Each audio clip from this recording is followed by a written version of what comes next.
tardes. Buenas tardes. Hola. Buenas tardes, ¿cómo ¿Qué le va? tal? Veo las sedes conectadas. Me gustaría como tener alguna respuesta de parte de ustedes. ¿Sí? ¿Ustedes me están escuchando?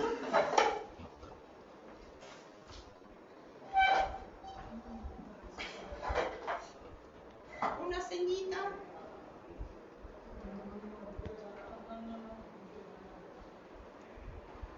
Sí, acá en San Francisco, buenas tardes, te estamos escuchando. Bien, gracias. Hola, acá en Santa Fe se escucha bien. Bien. Buenas tardes. Buenas tardes. Bueno, Buenas tardes de Venado Tuerto. voy en Venado Tuerto, que lo habíamos visto muy tempranito conectado. Ahora sí. Bueno. Una pregunta, porque aquí con los colegas que están presentes en Mendoza, yo les comentaba a la primera colega que tengo, Laura, que el curso este estaba convocado para docentes. Y yo pregunté porque como se suspendió el anterior, estaban convocados algunos tutores. Y me decían que bueno, que como el nexo son tutores, no sé si quienes están hoy presentes son tutores o hay docentes. Acá en Santa Fe somos docentes y una persona que es de personal administrativo de la facultad también. Perfecto. En Venado Tuerto soy el asesor pedagógico y el proyecto lo está haciendo tutores pares. Yo los asesoro solamente, pero el trabajo lo están llevando adelante ellos. Bien, bien, bien, bien.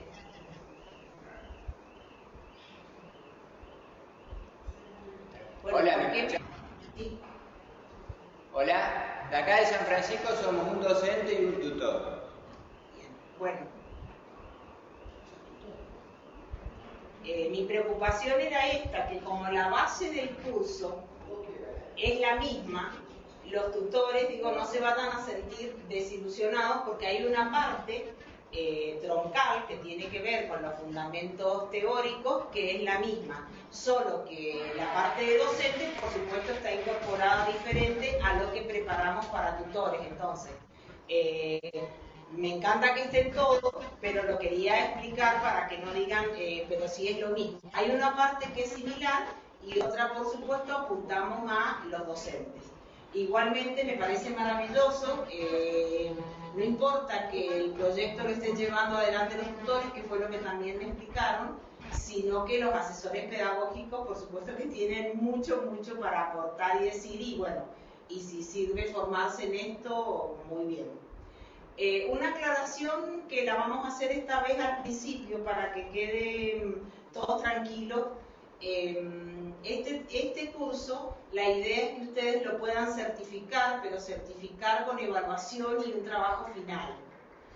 Para quienes hicieron la primera etapa, que era de tutores, la entrega es a principios de diciembre, ¿sí?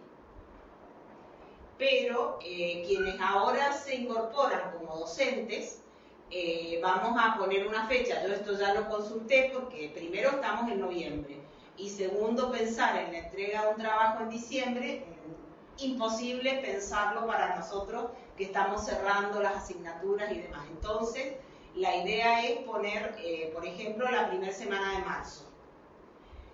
Para eso van a contar, ustedes reciben un correo que parte de un señor Alejandro, que es con el que yo me contacto, y a él yo le envío los materiales, que son los materiales de consulta, y las características del trabajo final. Igual mañana lo podemos conversar, porque la idea es que este curso, que lo hemos acotado, pero ustedes van a recibir los fundamentos básicos, es hoy y mañana. Eso lo sabíamos. Háganme gestos con la carita, nomás, no hay problema. Sí, sabíamos. Perfecto, perfecto. Porque al principio me plantearon que fueran semanas disociadas, pero después lo unificaron. Bueno, entonces, quédense tranquilos. La idea, ¿por qué insistimos en la posibilidad de que realicen un trabajo? Yo siempre me planteo desde los lugares docentes que en realidad sea un certificado que también les sirva, ya que están haciendo esta formación, para la evaluación de desempeño. Entonces no es lo mismo la asistencia a un curso que un curso con una cantidad de horas interesante, porque se computa lo que ustedes tienen que trabajar en su casa, y la entrega de un trabajo final con evaluación. Entonces, bueno, mañana igual lo aclaramos, van a recibir todos materiales, no van a recibir los Power, sino el material de referencia teórico para que les sirva de sustento, que es lo que ustedes ya recibieron. ¿Cómo vamos con ustedes con el tema del...? Estoy preguntando a Mendoza, porque los 3 colegas que están presentes estuvieron en la primera etapa. Leyendo. Bien, bueno. La idea es poder hacer una propuesta desde el lugar de ustedes en lo posible, ¿sí? Sí. Bueno, cualquier duda ya saben que podemos contactarnos. Bueno, entonces ahora sí, si no hay ninguna duda, igual la idea es que vamos a dar un tiempo al final siempre para interactuar con este medio que ustedes tienen, de poder preguntar. Igual todo lo que yo diga y no entiendan, yo voy a ir bastante rápido, pero por una cuestión de dar el panorama completo en los 2 días. Pero ustedes, cualquier duda, háganme una seña, me levantan la mano, y no es interrumpir, sino es clarificar. Y lo mismo para mis colegas, aunque para ustedes buena parte va a ser la misma. Bueno, vamos a empezar por el planteo de por qué hoy la universidad toma este tema de las personas con discapacidad en el contexto de un año 2016-2017, cuando en realidad en las universidades nuestras siempre hubo personas con discapacidad, muy contadas, muy pocas, y generalmente con una familia que ofrecía el entorno de apoyo. Hoy, en el marco de la normativa vigente, que la vamos a comentar, se ha pasado de ese modelo clínico, que era un modelo individual de intervención, a un modelo social. Junto con ello, la presencia de las leyes de educación que plantearon, por una parte, la Ley Federal de Educación plantea la educación integrada, que ya estaba en la Argentina, pero le ofrece el marco normativo. Y después la Ley Nacional de Educación, que implementa la educación secundaria obligatoria. Esos son los motivos de esta educación integrada, por la cual hoy existe un número mayor de personas con discapacidad en la universidad, porque los circuitos educativos previos les permiten el acceso. Anteriormente, la educación especial no permitía, por el tipo de certificación, el ingreso a las instituciones de educación superior, sean universitarias o no. Por eso empezamos con un planteo que tiene que ver con el reflejo de la historia educativa en nuestro proceso. O sea, del mismo modo que las personas con discapacidad no participaban de la vida comunitaria, tampoco participaban de los entornos educativos, como se los denomina, normalizados. No normalizados atendiendo a un concepto de normalidad que vamos a trabajar. El concepto de normalidad es un constructo, sino en cuanto a entornos normalizados, el entorno que usa la mayoría acorde con nuestra edad y nuestro contexto sociocultural.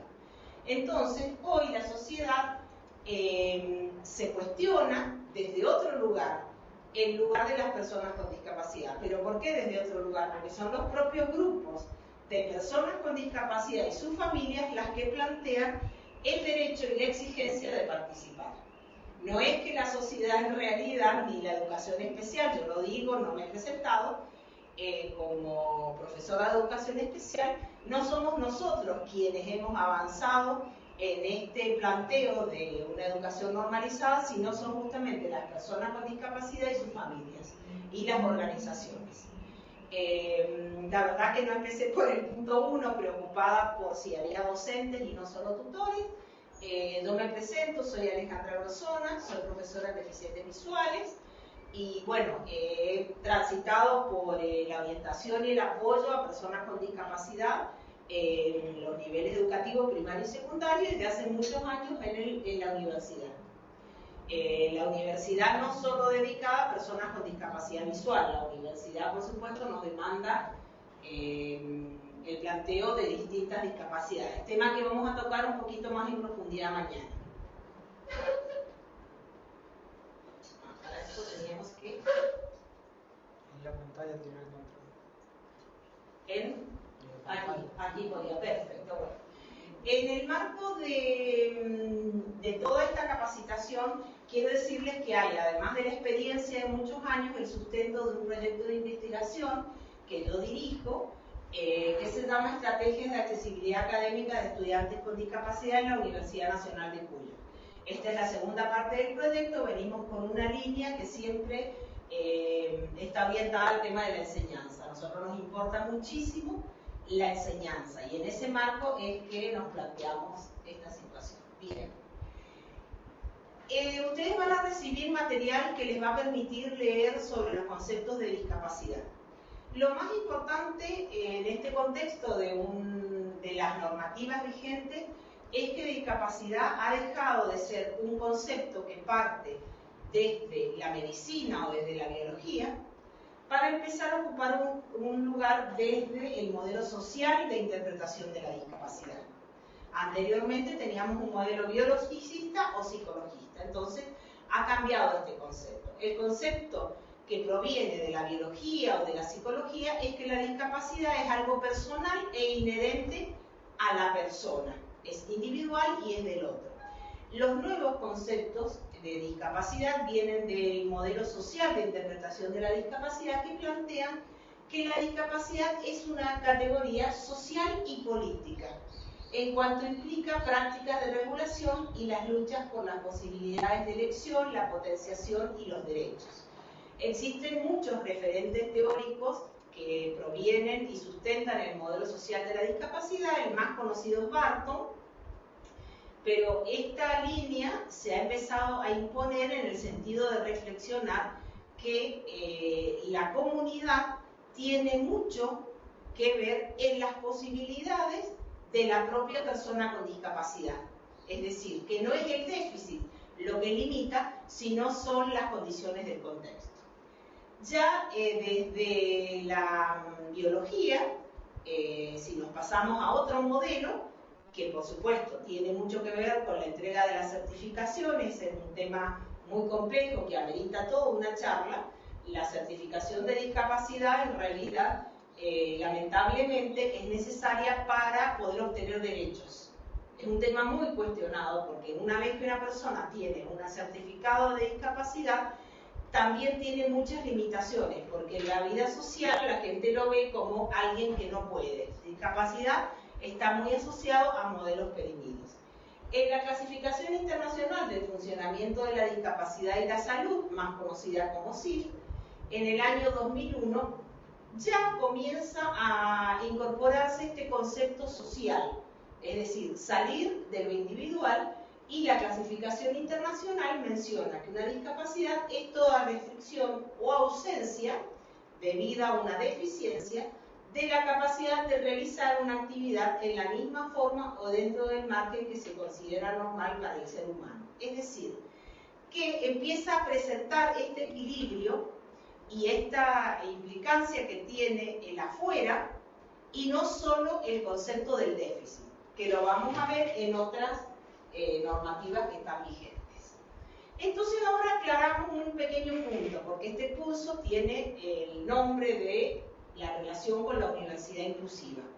Y nosotros sabemos que en educación tendemos muchas veces a cambiar los nombres, creyendo que cambiar el nombre implica cambiar las prácticas. Nosotros en la Argentina todavía, a pesar de que la Ley Nacional de Educación habla de inclusión, estamos en un proceso de integración.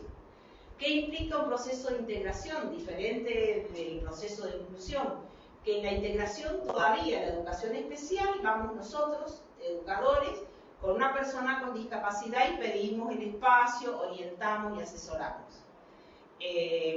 Las normativas vigentes y otros espacios que orientan a nuestras universidades hoy hablan de inclusión. Inclusión significa la transformación desde dentro de la universidad.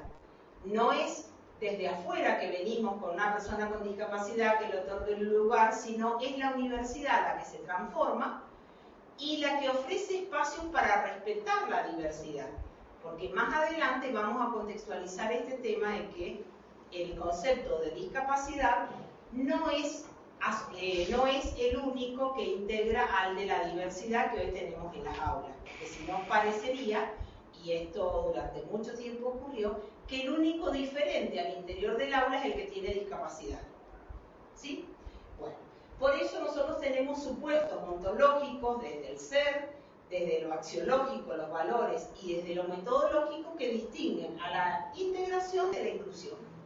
En la integración, como yo les decía, venimos desde afuera a la universidad a plantear el cambio de práctica en relación con una persona con discapacidad. En la inclusión, en la inclusión, es la propia universidad la que abre sus puertas a reconocer la diversidad, entre los cuales están las personas con discapacidad, pero están los pueblos originarios, la diversidad de género, etc. Y cambia sus prácticas. Por eso el modelo es absolutamente diferente. Nosotros todavía estamos en realidad en el proceso de integración en la Argentina y en la universidad también. Bueno, en ese sentido vamos a sentir que reiteramos, o que yo reitero particularmente, el tema de equidad. Equidad para todos en el sentido de una oferta de calidad. Cuando nosotros terminemos mañana de desarrollar todos los aspectos que implica esta universidad inclusiva, y que ustedes ya tienen los estudiantes en las aulas, no es que no los tengan, sino justamente porque los tienen es que se han sentido convocados a esto, o saben que los van a tener el año que viene, el otro. En realidad este principio de equidad habla de promover los aprendizajes, pero acorde con una flexibilidad institucional que requiere la presencia de personas con discapacidad. Nuestra universidad tiene un modelo muy hegemónico, muy autoritario, muy uniforme, que proviene de la historia de siglos. La persona con discapacidad interroga esta situación porque es una persona con características únicas, igual que los 200 que están en un curso, igual que los demás, pero aquí hay condiciones que hacen que si nosotros no implementamos acciones de equidad, esa persona en realidad puede fracasar, pero en razón de su discapacidad, no en relación con otras condiciones, como fracasan muchos otros de los estudiantes. ¿Qué normativas vigentes? Necesitamos tener este planteo de las normativas, yo lo voy a comentar rápidamente, pero no puede dejar de estar con una situación muy importante, porque este desafío de la universidad inclusiva solo está respetando a la normativa vigente, no es una moda, no es algo que las personas con discapacidad ahora exigen, en realidad es normativa que nos rige. Si bien es vieja y todos sabemos que está muy cuestionada y hay muchos proyectos dando vuelta y todavía no se cambia, en la Ley de Educación Superior, sancionada en el año 95, no se plantea el concepto de persona con discapacidad. Sin embargo, 7 años después, en el año 2002, la Ley 25573 sí plantea, y les voy a leer muy brevemente, articulados o conceptos que menciona. El Estado, al que le cabe la responsabilidad indelegable de la prestación del servicio de educación superior de carácter público, reconoce y garantiza el derecho a cumplir con ese nivel de la enseñanza a todos aquellos que quieran hacerlo y cuenten con la formación y capacitación requeridas.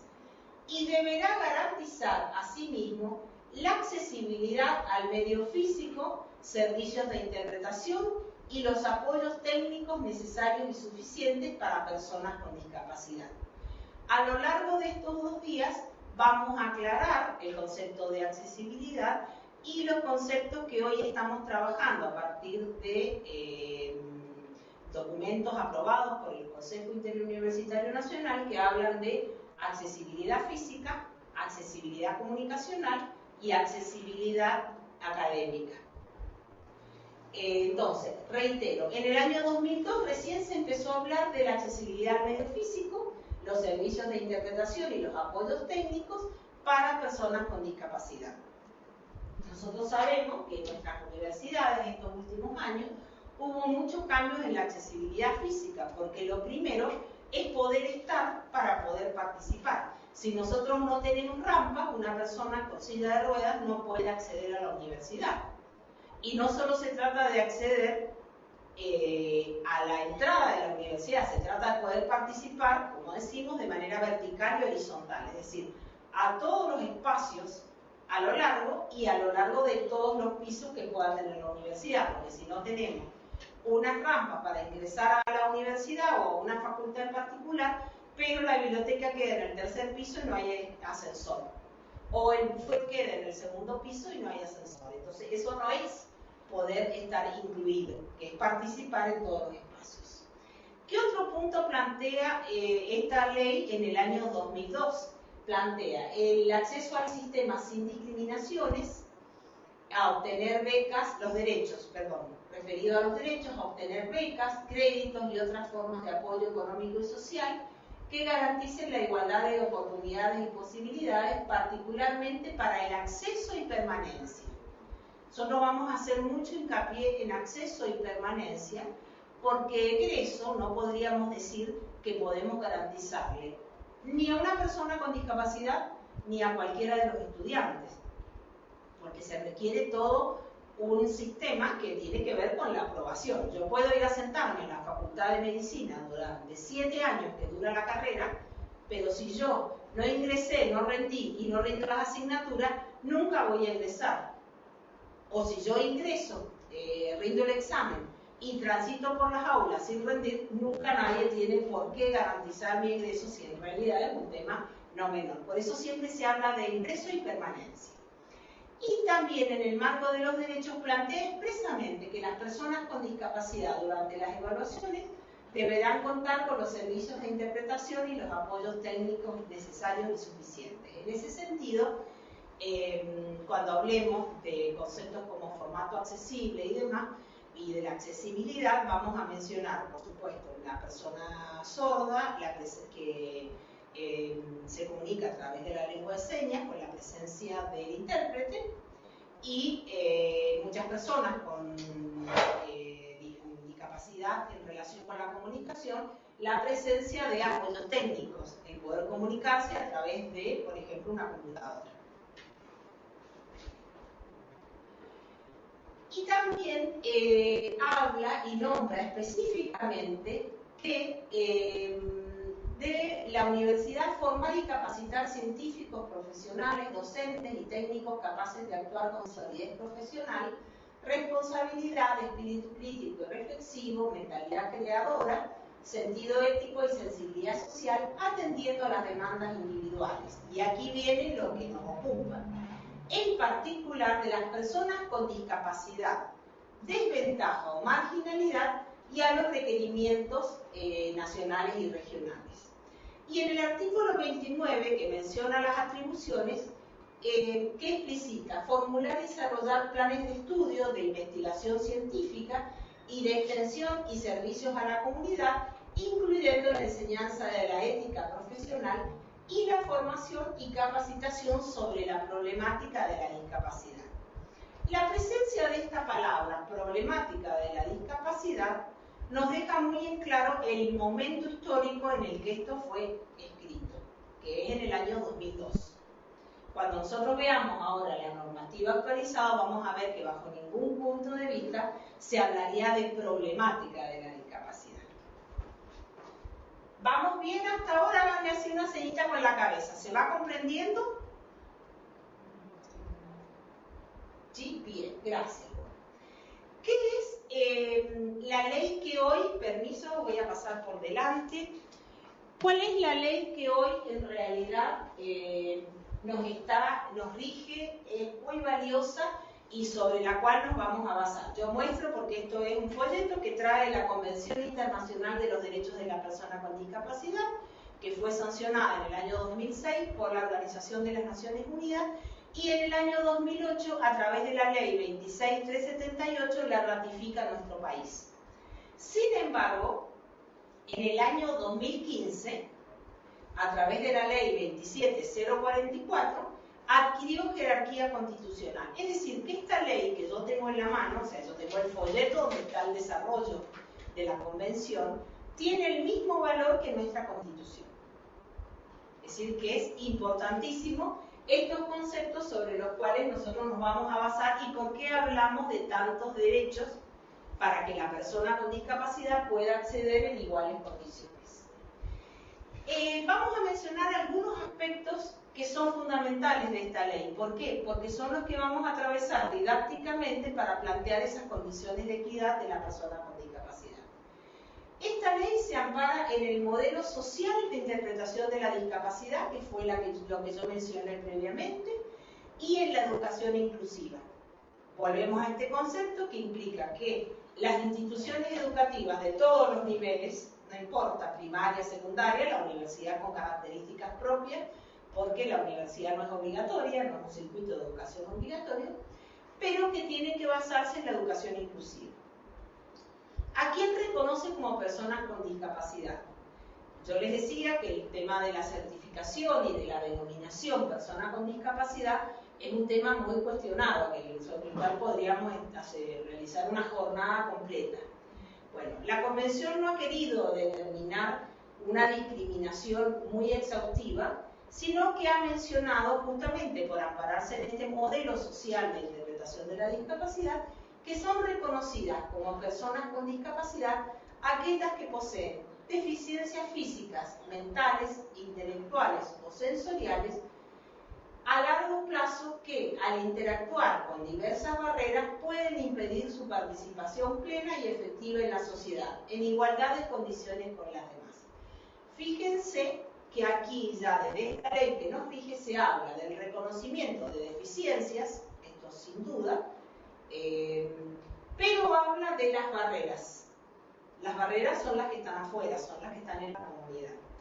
Si ustedes leen determinada bibliografía de quienes son muy puristas, como digo yo, en el modelo social de interpretación de la discapacidad, plantean que el déficit no existe. Yo tengo una concepción más intermedia, pero si ustedes leen determinada bibliografía, van a poder interpretar esto de que se desconoce la existencia del déficit y se cree solamente que es la sociedad la que discapacita.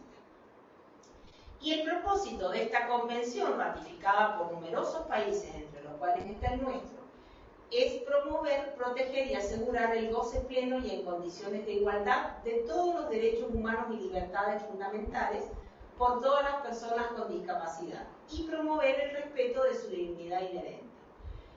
Para quienes lo conocen saben que esto que voy a decir es obvio, pero para quienes no lo conocen, en realidad en esta convención lo único que se presenta es de manera detallada el poder acceder a los mismos derechos que tenemos nosotros a partir de la sanción de los derechos humanos. Lo que ocurre es que para las personas con discapacidad, como es tan complejo acceder a esos derechos, por distintas circunstancias, entre ellas los modelos históricos que subyacen en nuestros planteos y nuestras concepciones, que lo vamos a hablar ya más en el plano docente, han tenido que plantearse este material para decir, sí, así como usted tiene derechos económicos, aquí también están los derechos económicos, derechos educativos, aquí también están. Es decir, que la Convención solo explicita los mismos derechos que nosotros tenemos, solo que para la persona con discapacidad es mucho más complejo. Esta convención, y por eso nosotros vamos a hacer tanto hincapié en el marco didáctico, o sea, de la enseñanza, que la accesibilidad al entorno físico, social, económico y cultural, a la salud y a la educación y a la información y a las comunicaciones. ¿Por qué vamos a hacer tanto hincapié en esta accesibilidad? Porque cuando hablemos del acceso a la universidad, no estamos hablando solo del acceso a cursar una carrera, el acceso a las clases, sino el acceso a la vida institucional. Eso implica el acceso a la cultura, el poder participar de las actividades de extensión. Porque si nosotros tenemos la accesibilidad física solo para este edificio y donde se realizan las actividades de extensión, nosotros nos pasaba en nuestra universidad, yo pertenezco a la Universidad Nacional de Cuyo, y años atrás donde se realizaban las actividades de extensión no tenía accesibilidad porque era un lugar que se contrató. Cuando se pudo construir, por supuesto, se respetó la normativa de accesibilidad, pero nosotros hablamos de que pueda participar del centro de estudiantes, que pueda participar de la vida cultural, que pueda participar de las actividades de ocio y tiempo libre, del deporte. Y esto implica pensar en todos los espacios físicos.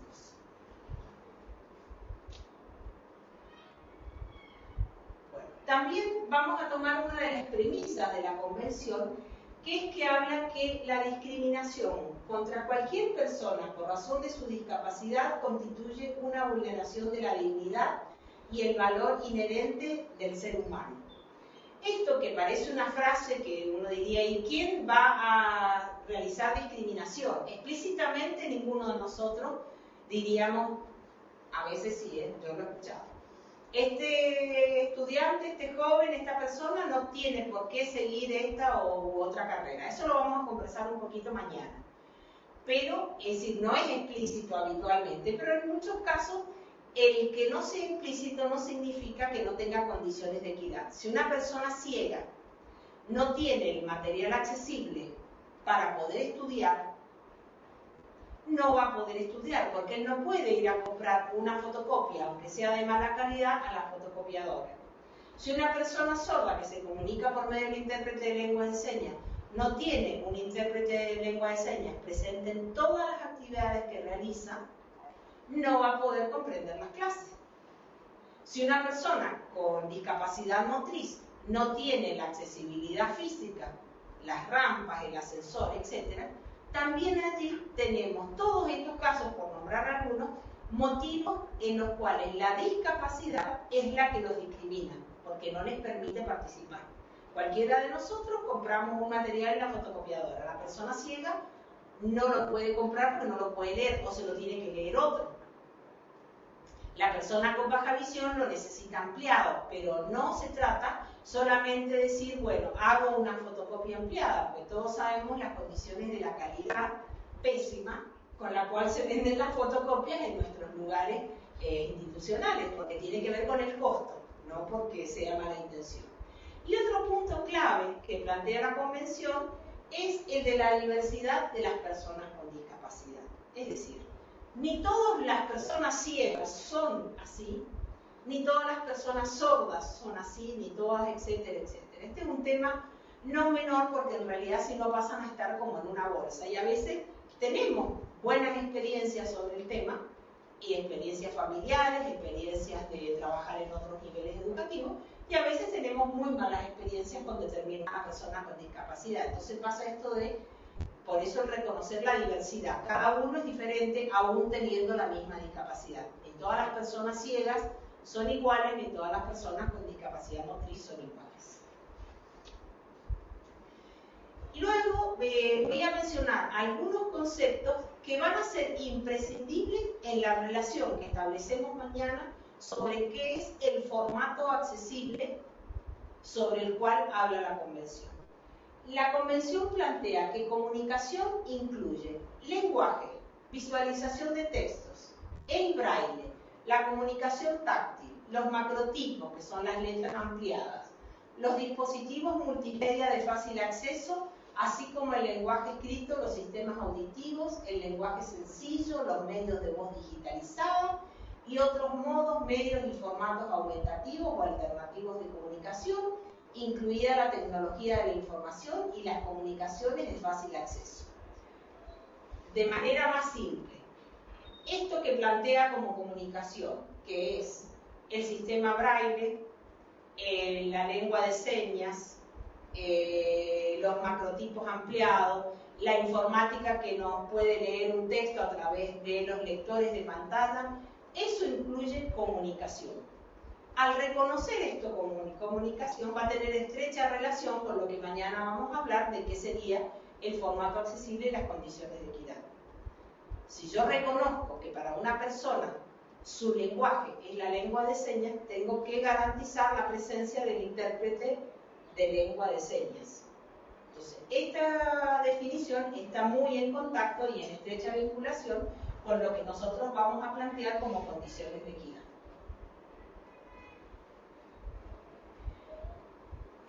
Por lenguaje también entiende tanto el lenguaje oral como la lengua de señas y otras formas de comunicación no verbal. Es decir, un Stephen Hopkins hoy en nuestras universidades, si quisiera entrar en las condiciones que hoy tiene, no sé si nuestra universidad le diría, sí, usted puede entrar porque se va a comunicar a través de un sistema alternativo de comunicación a través de su mirada.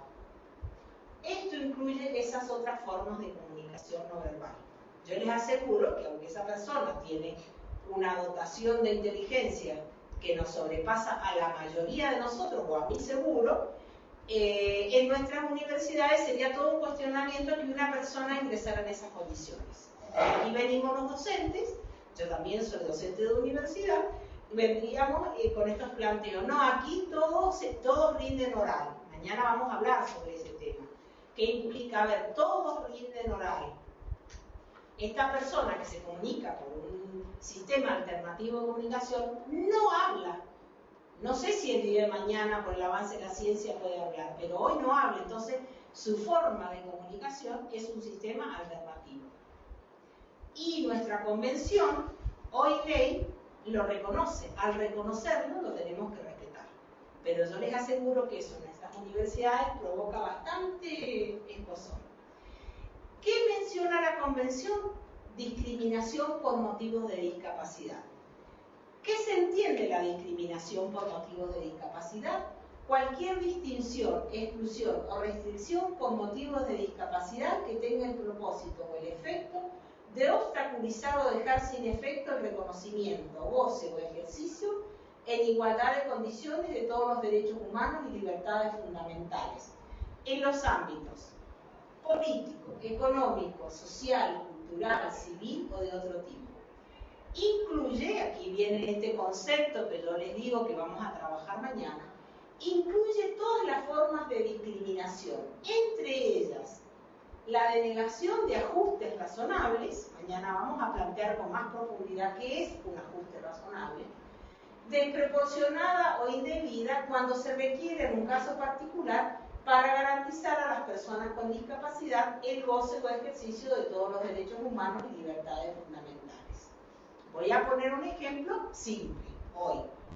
Si la persona es ciega y yo voy a realizar una lectura y van a tener que interpretar ese texto, un ajuste razonable es que esa persona, si lee el sistema Braille, la tenga el mismo día que los compañeros.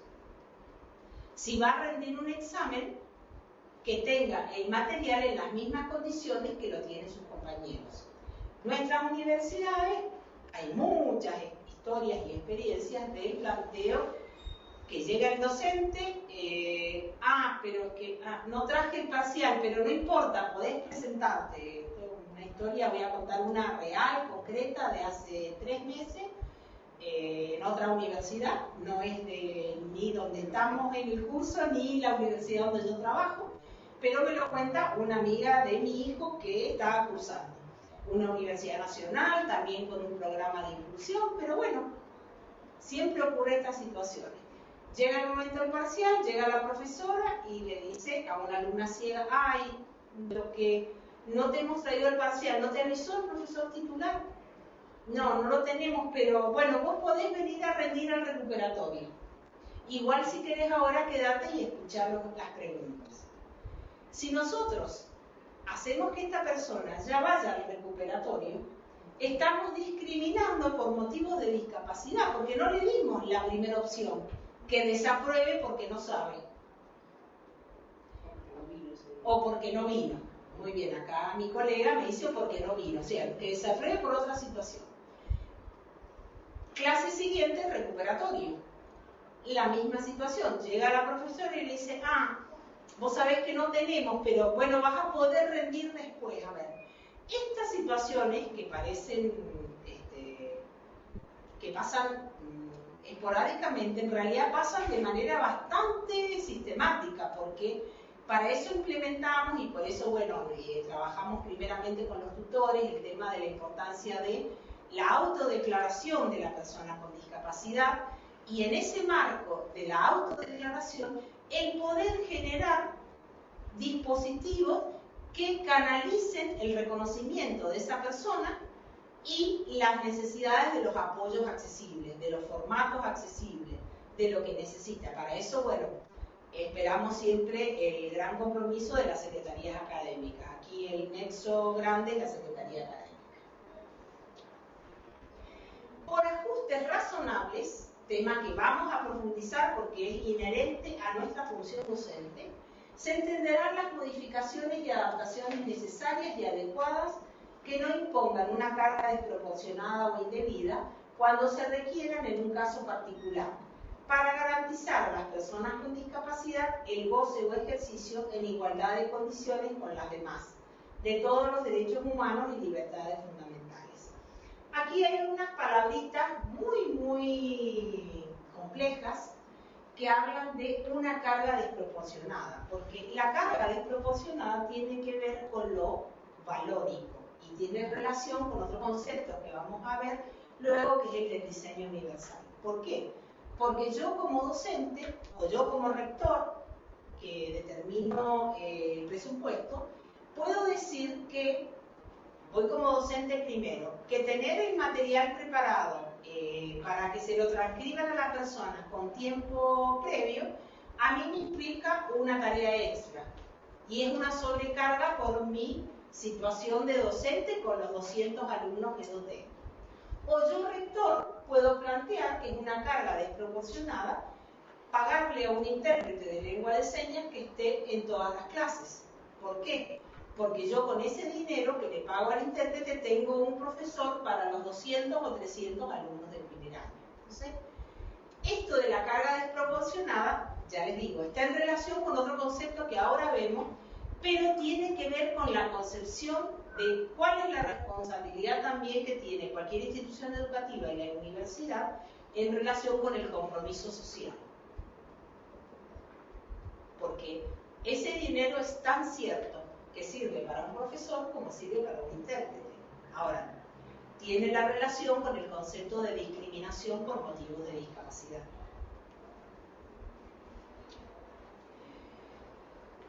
Como yo les decía, ese concepto de ajustes razonables tiene estrecha vinculación con este concepto de diseño universal. Si bien el diseño universal todavía es un concepto muy abstracto y sobre el cual se está trabajando, sobre todo en la incorporación de ese concepto en los currículums de las carreras que se están transformando, sobre todo en los países europeos, el diseño universal entenderá el diseño de productos, entornos, programas y servicios que puedan utilizar todas las personas en la mayor medida posible, sin necesidad de adaptación ni diseño especializado. El diseño universal no excluirá las ayudas técnicas para grupos particulares de personas con discapacidad cuando se necesite. Traducido de manera más simple, es plantearnos productos, entornos, programas y servicios que los usen muchas personas y no desde el modelo normalista que nosotros tenemos. Nuestras aulas, estos bancos, están pensados para un término medio de personas. ¿Cuánto ha costado que nuestras universidades incorporen bancos para personas zurdas? ¿Cuánto ha costado, y lo he visto solo en algunas universidades nacionales, el que existan bancos para personas obesas? Entonces, es el dejar de plantearnos que todas las personas tenemos una medida estándar y tenemos 10 décimas de visión, con o sin ayudas ópticas, con anteojos, mejor dicho. Es decir, plantearnos esta diversidad. Este concepto de diseño universal se traspola después a la enseñanza. Reitero, la Convención solo menciona los mismos derechos que tenemos nosotros en la Declaración de los Derechos Humanos. Entonces, en el marco del derecho a la educación, ¿qué implica? Implica los nuevos modelos. El derecho a una educación sobre la base de igualdad de oportunidades. Ya vimos que hay situaciones donde la discapacidad determina discriminación por la no posibilidad de acceder a las mismas condiciones que los pares. En este caso serían los compañeros. Por eso la Convención habla de la educación inclusiva y habla de desarrollar al máximo la personalidad, los talentos y la creatividad de las personas con discapacidad, así como sus aptitudes mentales y físicas. Y en realidad, y hacer posible que la persona con discapacidad participe de manera efectiva en una sociedad libre. Todos sabemos que el paso por una universidad transforma la vida de las personas, lleguen o no a obtener un título. Porque aquí también viene el tema del fracaso y demás. Nuestra universidad hoy se plantea, todas nuestras universidades, el tema del ingreso-egreso por el fracaso que tenemos. Y no porque sean personas con discapacidad, no porque sean personas con discapacidad. Entonces, pero sabemos que para la persona con discapacidad, el tránsito por una universidad y la obtención del título le va a cambiar la vida de la misma manera que nos cambió a nosotros el poder tener un título. Nos abre otros espacios que no son el que habitualmente existe para grupos que están más vulnerados en sus derechos.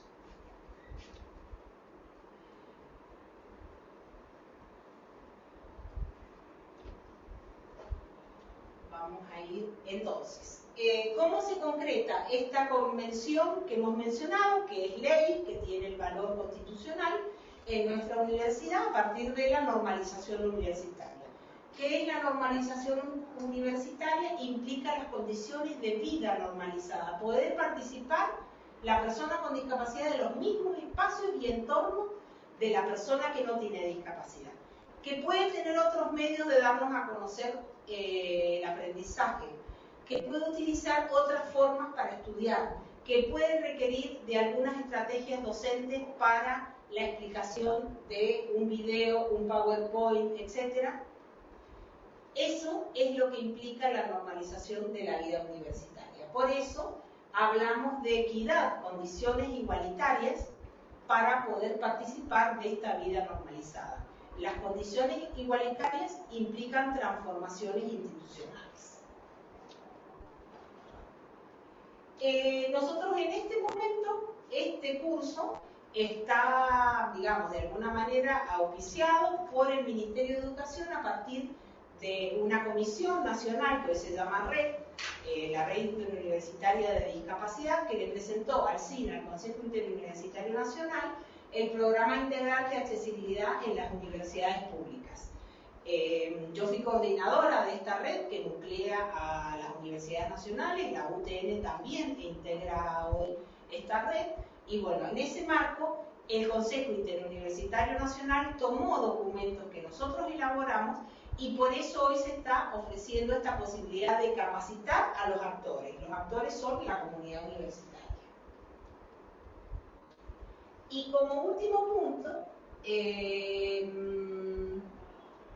me gustaría comentarles que también hay un documento de los rectores, porque bueno, la ley se sancionó en el 2008, pero nuestros rectores también se rinden.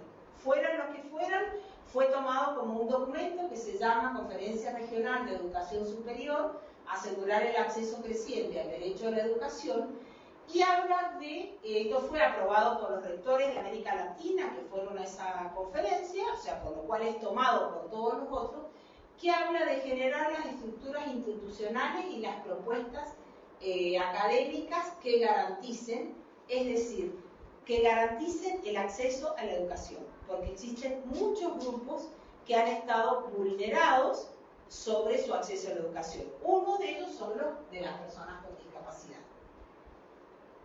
En ese sentido, por eso estamos hablando de accesibilidad académica. En el marco de lo que aprobó el CIN, el Consejo Interuniversitario Nacional, y que fue tomado, se establecen 3 componentes para la capacitación y 3 componentes para las etapas que se han dotado de una cantidad de recursos económicos, que tiene que ver con la accesibilidad física, la accesibilidad comunicacional y el equipamiento educativo, y la capacitación de los distintos actores de la comunidad universitaria, englobados en lo que llamamos la accesibilidad académica. La accesibilidad física, si ustedes han trabajado los últimos años en la universidad, habrán visto que las universidades empezaron a realizar adaptaciones físicas, la presencia de rampas, la construcción de ascensores. Bueno, hubo un programa del Ministerio de Educación que dotó una partida económica y una contraprestación por parte de la universidad para que hubiera accesibilidad física. También se ha compartido y se ha tratado de garantizar la accesibilidad comunicacional a partir de la dotación de bibliotecas más accesibles. En algunos lados se ha logrado y otros no. Y estamos en esta etapa de profundizar el tema de la accesibilidad académica. ¿Por qué? Porque en realidad los docentes somos los que garantizamos al interior del aula las condiciones de equidad. Toda la universidad debe estar comprometida, pero quienes garantizamos el acceso al saber y al conocimiento al interior del aula somos los docentes. Entonces, este concepto de accesibilidad académica integra el principio de accesibilidad universal a la vida universitaria y sin soslayar la obligada accesibilidad física y comunicación y el equipamiento que yo les decía, sobre todo para las bibliotecas accesibles, atiende específicamente los aspectos curriculares, pedagógicos y didácticos para respaldar la formación integral, en función de los alcances de cada trayecto profesional particular, y eso requiere que las casas de estudios tengan la disposición necesaria para pensar respuestas singulares a situaciones igualmente singulares con anclaje en estos principios. Esto está firmado por nuestros rectores, por eso lo insistimos, para que muchas veces, seguramente no somos los que estamos presentes, esto siempre pasa, que no están presentes, a veces quienes se oponen a estas situaciones, digan, no, esto es una moda, esto lo están haciendo porque la persona, no, esto está planteado por el Consejo Interuniversitario Nacional. Respuestas singulares a situaciones igualmente singulares.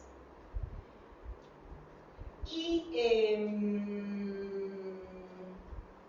en ese sentido, cuando hablemos de estrategias de inclusión, vamos a mencionar lo que ya está estudiado, lo que está sistematizado en investigaciones, cómo se puede provocar esta accesibilidad al interior de toda la universidad. Entonces, primero vamos a hablar de la transformación de la universidad como un todo, luego de la transformación, capacitación de los actores fundamentales en relación con el aprendizaje, que somos los docentes, y por último pensar en el postulante o el estudiante. Esto ha cambiado. Antes era la persona con discapacidad la que mirábamos, hoy miramos la institución. Es la única manera de que exista transformación. Por eso hablamos de estrategias para la universidad, estrategias para la enseñanza y estrategias para el alumno, que las vamos a mencionar. Están estudiadas las estrategias solo para el alumno, son consideradas tangenciales, porque aquí el compromiso fundamental está por eso en el valor del apoyo de los tutores y en el rol protagónico que tenemos los docentes al interior del aula. Y por último, fíjense que en el año 2016 la Comisión de Educación de la Cámara de Diputados de la Nación, en el orden del día 174 del 7 de junio, habla o comenta este concepto, que si bien no toma todas las carreras, en algún momento esto seguramente se va a transponer, que vería con agrado que el Poder Ejecutivo, el Consejo Interuniversitario Nacional, el CIN, y el Consejo de Rectores de Universidades Privadas, cada uno en el ámbito de su competencia, transmitan el interés por las medidas tendientes para la inclusión en las carreras de institutos de educación superior y de las instituciones de educación universitaria, de contenidos curriculares que contemplen aspectos de la discapacidad en la formación profesional de los graduados. Nombra solo estas carreras en ese momento: Derecho, Arquitectura, Educación Física y Medicina. En los países más avanzados esto está trabajado hace mucho tiempo, en el sentido de que para que nosotros realicemos una transformación social y una transformación comunitaria, tenemos que apuntar al cambio en la formación de profesionales, porque lo que va a impactar a lo largo del tiempo va a ser eso. Nosotros tenemos las generaciones como la mía, yo ya tengo muchas décadas, que para nosotros la presencia de personas con discapacidad no es lo habitual, no es mi caso por mi carrera, pero en cambio a los chicos de ahora, a los niños que transitan por la educación integrada, les es común ver el compañero. Entonces cambia a las nuevas generaciones el concepto de la relación con un otro que es tan diverso como yo, pero que tiene características propias. Esto mismo entonces es el planteo que hacemos de incorporar en los nuevos currículum o cuando se cambia la formación profesional, que la temática de la discapacidad, como se puede leer en esta convención, es transversal al transporte, a la salud, a la educación, a los derechos económicos, etc. Entonces, la temática de la discapacidad debe estar incorporada en las distintas carreras. Y para cerrar este primer Power, que en realidad es el primer punto que ustedes tenían en los contenidos que les han mandado, pero yo he querido dejarlo para terminar este primero, dice el rol de las personas con discapacidad. En realidad, yo he hablado permanentemente de derechos. Permanentemente. Bueno, ahora, cuando les hablo del rol de la persona con discapacidad, pongo el equilibrio de la balanza en los deberes. Lo primero que quienes trabajamos en esta temática hace muchos años planteamos es, primero, un rol activo de la propia persona con discapacidad, que es la que decide seguir un estudio universitario y que es la que tiene que interpelar las prácticas para que recuerden que está en el aula, que el próximo parcial, por favor, lo necesita adaptado, que necesita el PowerPoint que pasó el profesor porque no supo de qué se enteró, etcétera, etcétera. Entonces, el rol de la persona con discapacidad, primero, es tener los mismos deberes que tiene cualquier estudiante con discapacidad. Porque si no estaríamos en un desequilibrio, planteando los mismos conceptos que ya creemos que están perimidos. El rol entonces es un rol activo en la vida comunitaria. Y el otro punto, además del rol activo de la persona con discapacidad, es que ejercite estos derechos de una manera activa, en el sentido de que si bien la institución puede tener todo un cambio hacia la inclusión, esto no implica que no lo recuerde permanentemente, porque si no le va a pasar esta situación que yo comenté, la del parcial, la del examen final, etc. Por más que se implementan tutorías y demás, los profesores nos ocurre que podemos olvidarlo, etc. Entonces, el rol de la persona con discapacidad es, primero, que tiene los mismos deberes que el resto, pero que ejerza un rol activo. Por eso quienes estamos en los lugares de tutores, de orientadores y etcétera, es hablar con la persona que no es receptora de beneficio como pasaba antes, sino que ejercita su propio rol de ciudadanía. En el marco de la institución educativa, fantástico, en el marco de la institución universitaria, pero que tiene un rol activo. Bueno, con esto cerraríamos un primer punto, así de plantear. No sé si quieren unos minutos hacer alguna intervención, hacer alguna pregunta, o quieren que sigamos. Ustedes dirán.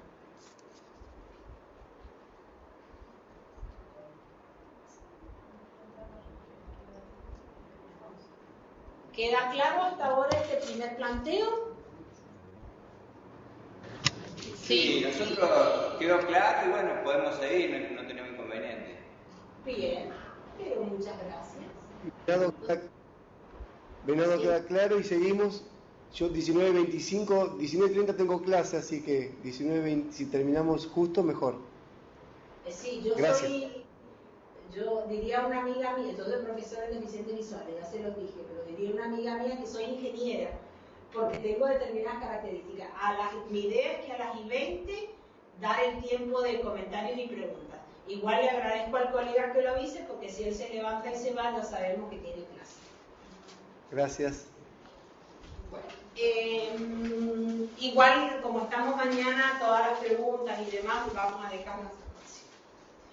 Con todo el respeto hacia mis colegas, fundamentalmente, voy a hablar de la didáctica universitaria. ¿Por qué? Porque el recordar conceptos de cómo enseñar en la universidad, en ese marco que es universitaria, va a tener mucha relación con las condiciones de equidad. Entonces, con todo respeto, porque ustedes han... Está allá. ¿Aquí? Ah, está acá. Trasládenlo para allá. ¿Cómo hago? ¿Lo llevo así? Sí, no, Arriba. Arriba. Pero qué maravilla, gracias.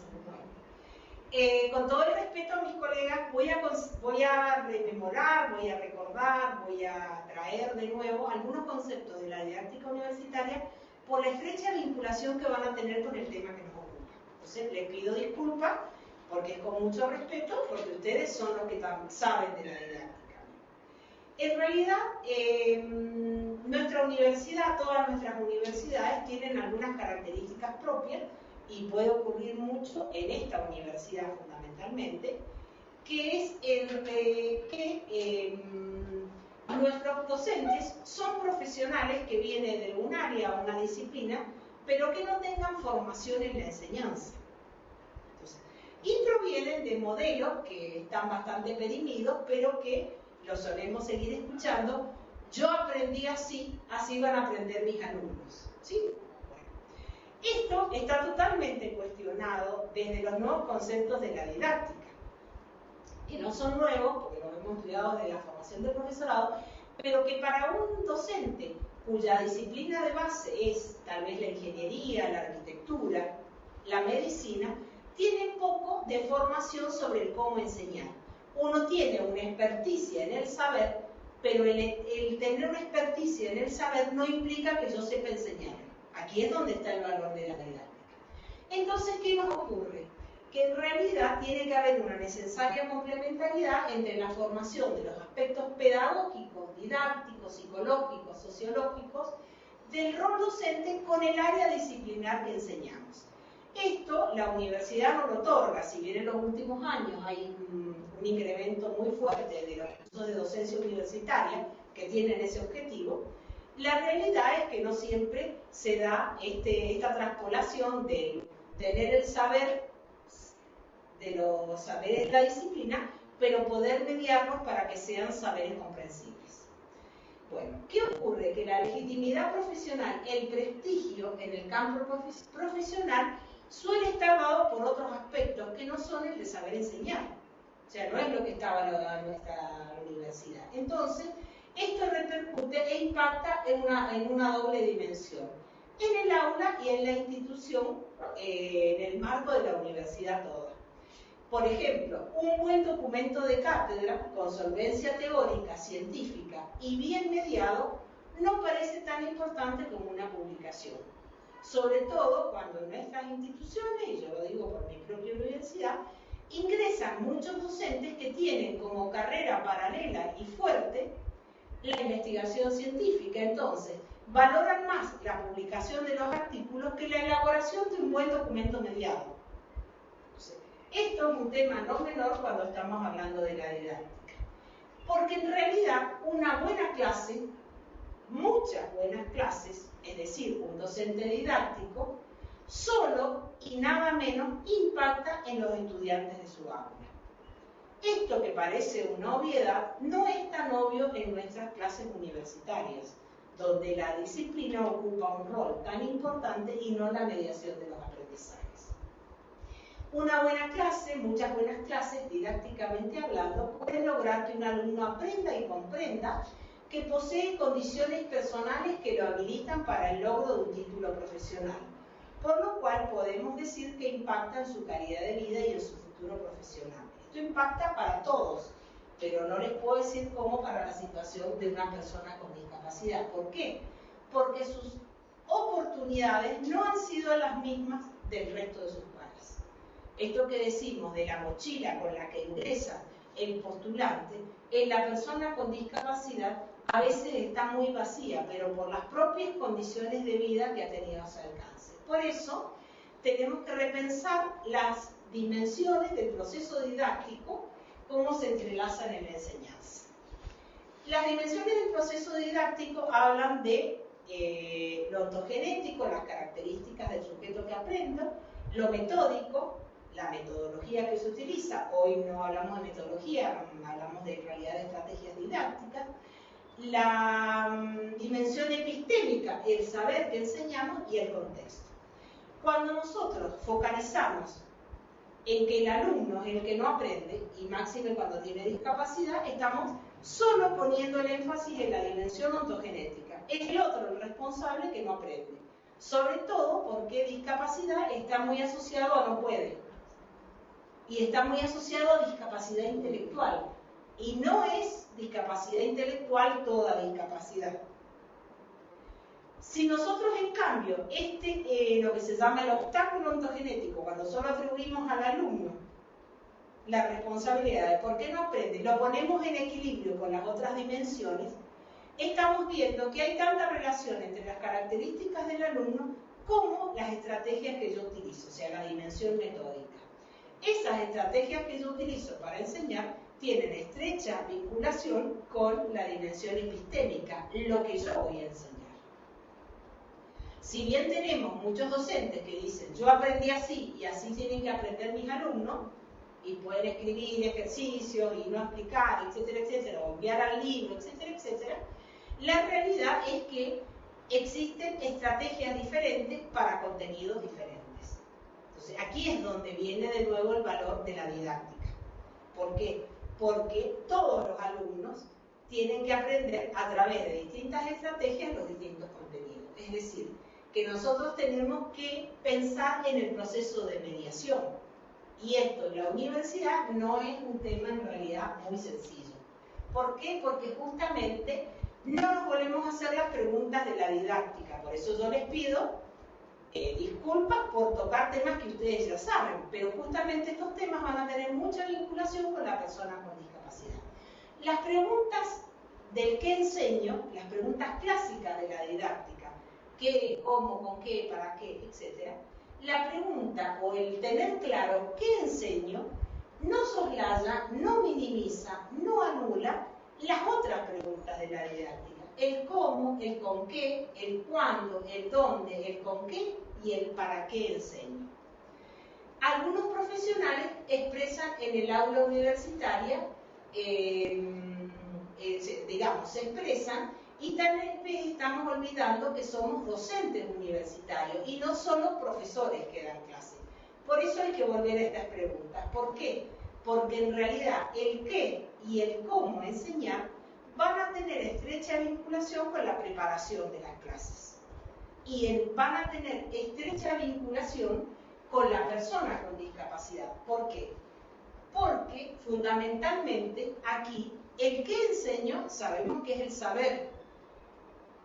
Pero el a quién le enseño no es lo mismo que yo tenga una persona con discapacidad visual para el cual esta transparencia que yo estoy pasando a través del PowerPoint la tengo que leer para asegurarle que la entienda, porque si yo digo, como ustedes pueden ver en el gráfico, y no explico el gráfico, la persona, esta estrategia que yo utilizo para enseñar, no le va a ser útil, no se va a enterar salvo que un compañero le explique lo que hay. Entonces, el que enseño tiene mucha vinculación con plantearnos a quién le enseño, quién es mi sujeto del aprendizaje, tiene determinada discapacidad, cómo lo enseño.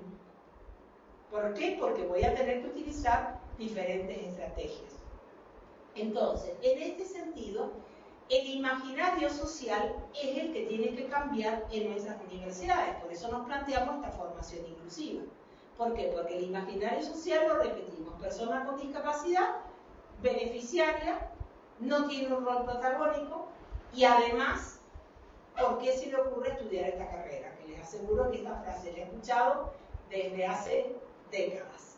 ¿Por qué se le ocurre y no la otra? Entonces, nosotros tenemos al interior del aula una diversidad de estudiantes, ya dijimos, pueblos originarios, diversidad de todo tipo.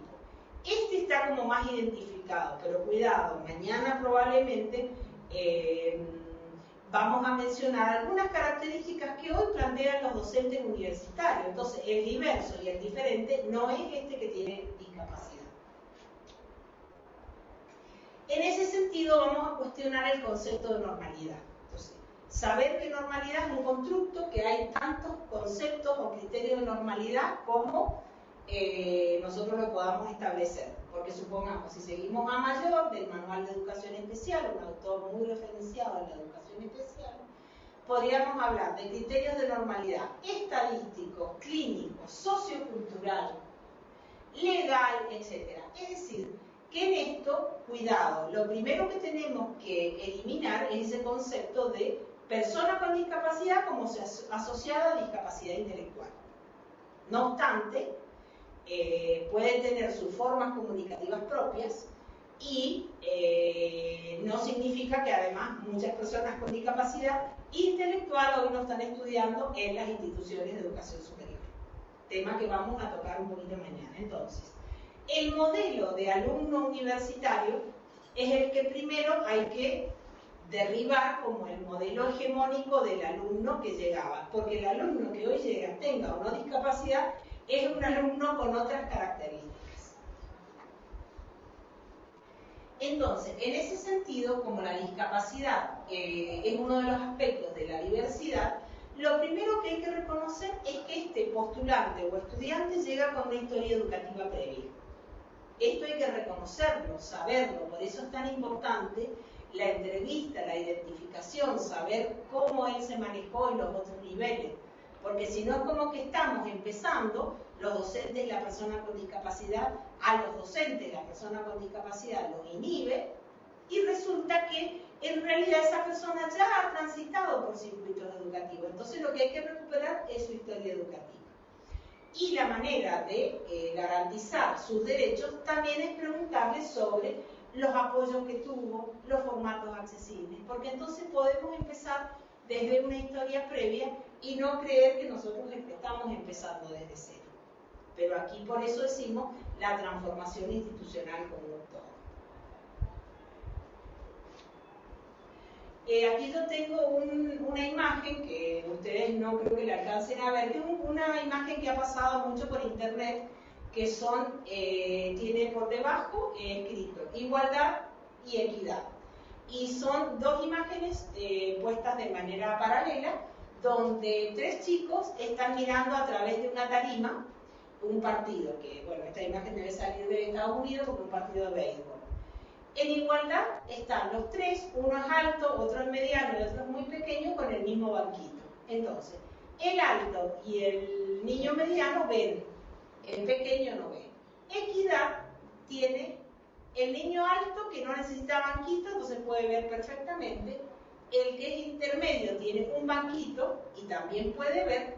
Y el que es pequeño tiene los dos banquitos. Porque en la anterior, perdón, no planteé que los tres tenían el mismo tipo de banco. A eso nos referimos con equidad.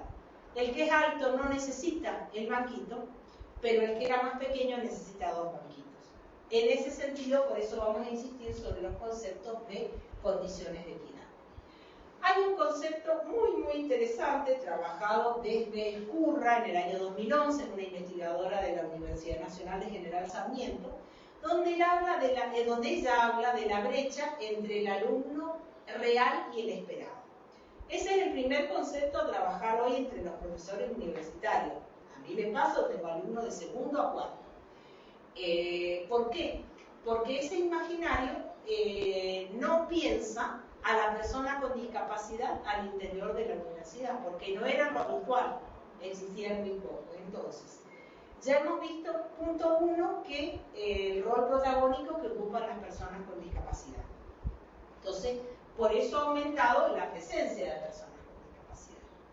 Esta aula diversa, lo que yo les comentaba recién, yo les voy a mencionar algunos puntos que uno puede obtener desde los congresos de orientación, desde el diálogo con los profesores. Una aula diversa que tiene, incluye diferentes estilos de aprendizaje, funciones cognitivas desarrolladas de manera limitada, bagajes culturales con mucha distancia para aplicar estrategias de pensamiento, jóvenes que realizan sus estudios en paralelo a sus ocupaciones u otras actividades, la notebook, el celular, etc. A algunos de estos aspectos le atribuimos el fracaso académico. Sí, eso lo planteamos todos. Si están estudiando con el celular y la notebook prendida, que está el Facebook, seguramente no van a poder concentrarse. Pero eso es un factor que puede provocar fracaso académico. Lo mismo nos ocurre con la persona con discapacidad, es decir, no podemos atribuir el fracaso académico a que tiene una discapacidad. Primero tenemos que implementar todas las condiciones de equidad. No es la discapacidad la que provoca el fracaso. Tenemos que ver todo el contexto para ver qué es lo que provoca el fracaso. Entonces, ¿qué nos ocurre? Que en realidad una universidad democrática parecería no estar preparada para receptar, incluir e integrar a estudiantes de origen popular o simplemente diferentes. Esto lo plantea Chagall, está nombrado en el libro de Curra que yo les comentaba. ¿Por qué? Porque lo que falta es transformar acciones integrales de una universidad muy homogénea.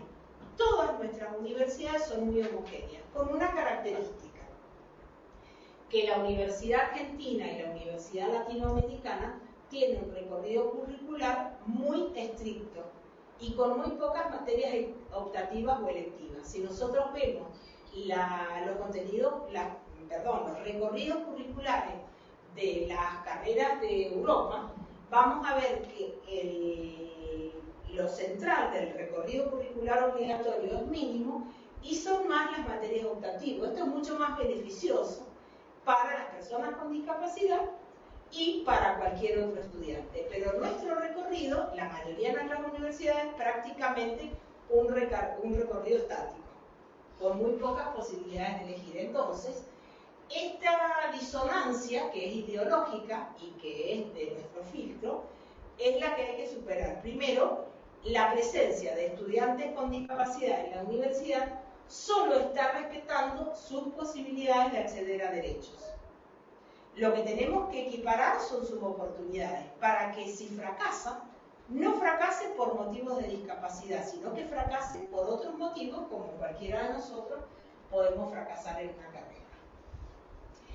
Fíjense que aquí vuelvo a mencionar a Ana María Escurra, esta investigadora que yo les comento, porque habla que las dificultades académicas que repercuten en el desempeño y constituyen un factor prevalente, pero no único, porque actúa en competencia con otros, por lo que reconoce un conjunto de obstáculos recurrentes. Es decir, ella ha estudiado en la Universidad de General Sarmiento algunas características y por eso habla de conjuntos de obstáculos. Nosotros, en realidad, sabemos que entre estos obstáculos se encuentra el capital cultural, tomando términos de Bourdieu, sobre cómo llegan nuestros postulantes y estudiantes, factores económicos, la formación del secundario, etc. Pero ¿qué ocurre? En nuestras universidades en los últimos años han planteado características de las cuales todas han ido tomando el mismo modelo, que tiene que ver con innovaciones periféricas. ¿Qué significan innovaciones periféricas? Y con eso no quiero, por supuesto, disminuir el rol o la función del tutor, pero las becas de comedor, las becas de ayuda económica, la presencia de tutores, etcétera, son valiosas, pero son innovaciones tangenciales. ¿En qué sentido innovaciones periféricas?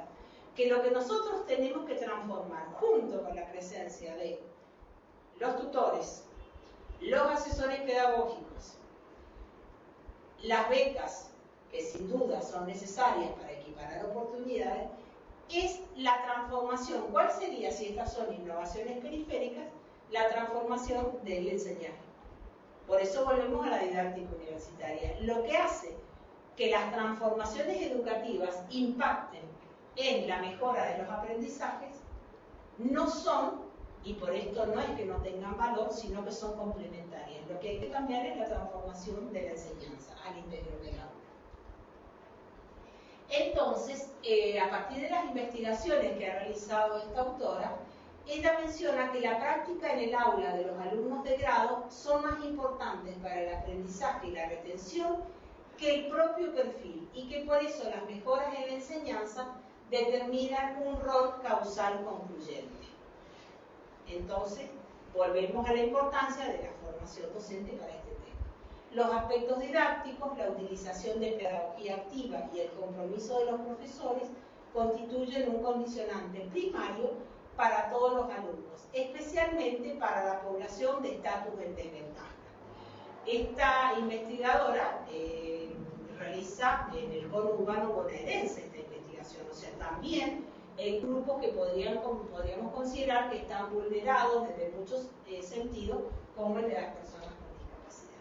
Entonces, en ese sentido, nosotros sabemos, y por eso les digo que ella menciona a Bourdieu, habla del concepto de capital cultural. ¿Por qué? Porque nuestros postulantes y estudiantes están llegando sin un capital cultural que es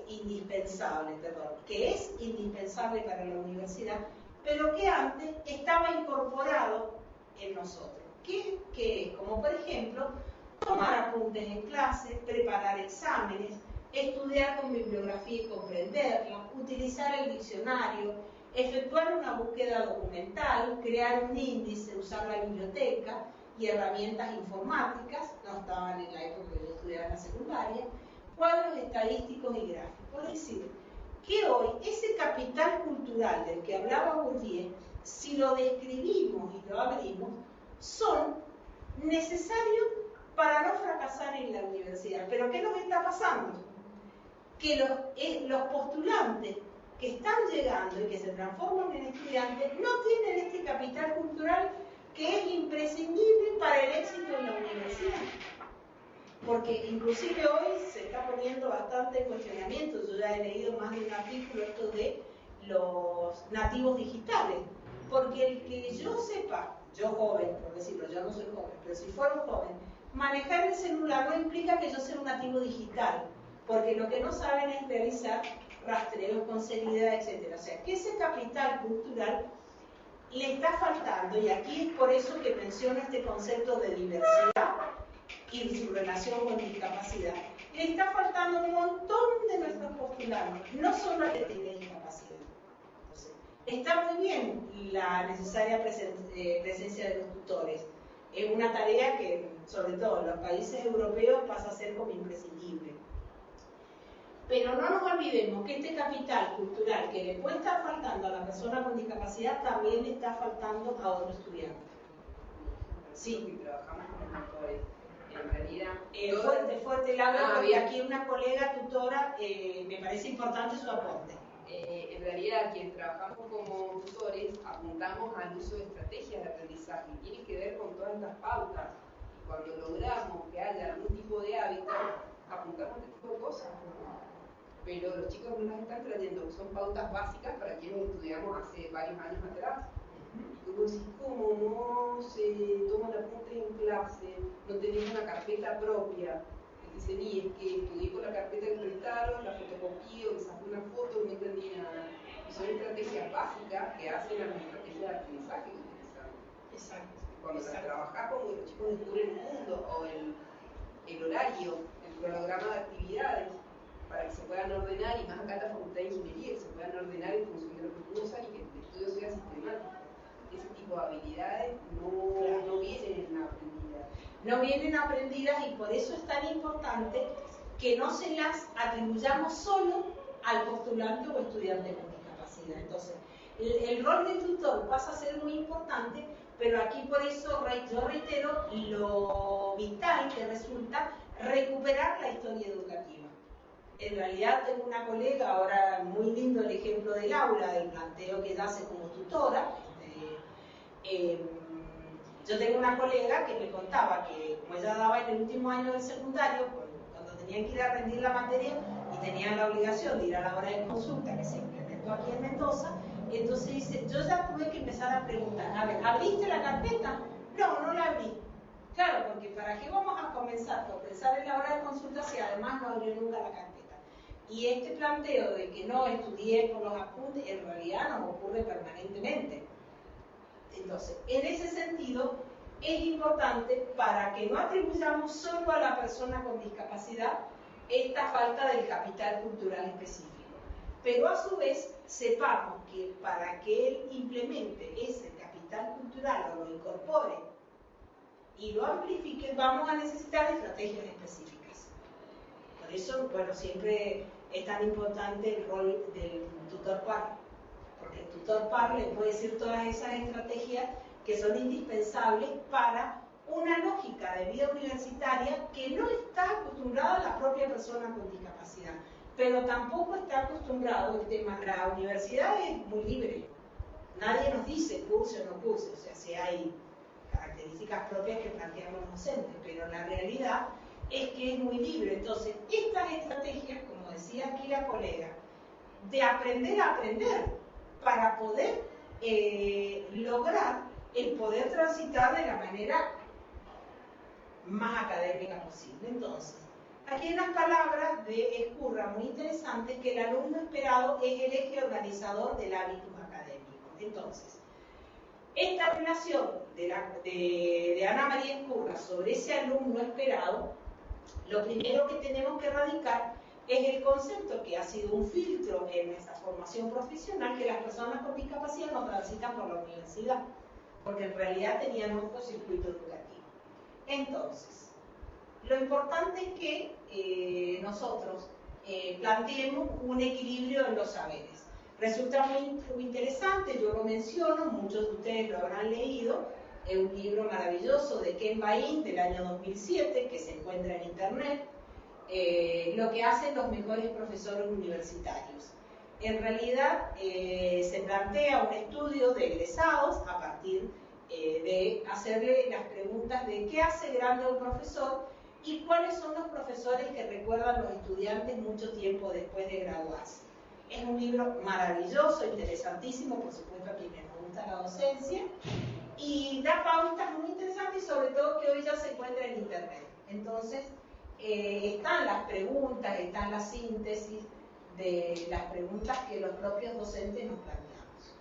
No voy a ahondar en el concepto de estrategias didácticas, pensando en la universidad, pero ¿qué es lo importante? En realidad que existen tanta clasificación de estrategias didácticas como autores nosotros queramos ver. Entonces, si bien hay estrategias planteadas en relación con la actividad del docente, con la actividad del alumno, con la participación del contexto, hay un sinnúmero de clasificaciones. Lo que importa es que con nosotros cuando planteamos estrategias para el estudiante con discapacidad, no lo veamos como lo distinto, cuando en realidad existe un sinnúmero de estrategias para desarrollar la clase en la universidad, en el nivel secundario, en el nivel inicial. Por algo existen didáctica del nivel inicial, didáctica de las ciencias sociales, didáctica universitaria. Entonces,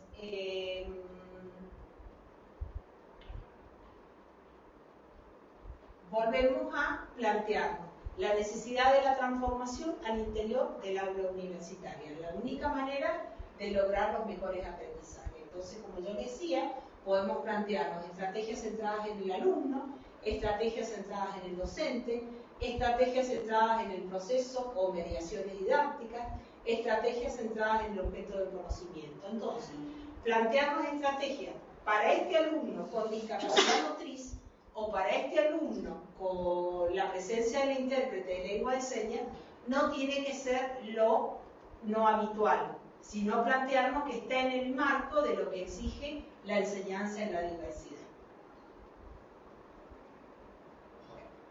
Y aquí entonces también tengo que recuperar estos conceptos de la didáctica que tienen que ver con las etapas de la preparación de una clase, ¿sí? Nosotros tenemos, lo hemos estudiado quienes seguimos carreras docentes, una etapa preactiva que es la etapa de la preparación de la clase, una etapa activa que es el momento en que desarrollamos la clase y una etapa posactiva que es cuando reflexionamos sobre la clase. ¿Por qué recupero estos conceptos? Justamente porque cuando yo me planteo el cómo enseñar, debe estar presente el a quién enseñar. Y esto es la etapa preactiva, cuando yo preparo la clase. Entonces, la clase, el trabajo práctico, el parcial, el examen final, va a requerir de garantías de ajustes razonables y formatos accesibles, tema que vamos a explayar. Pero esto tiene que estar previsto en la etapa preactiva, cuando yo preparo la clase.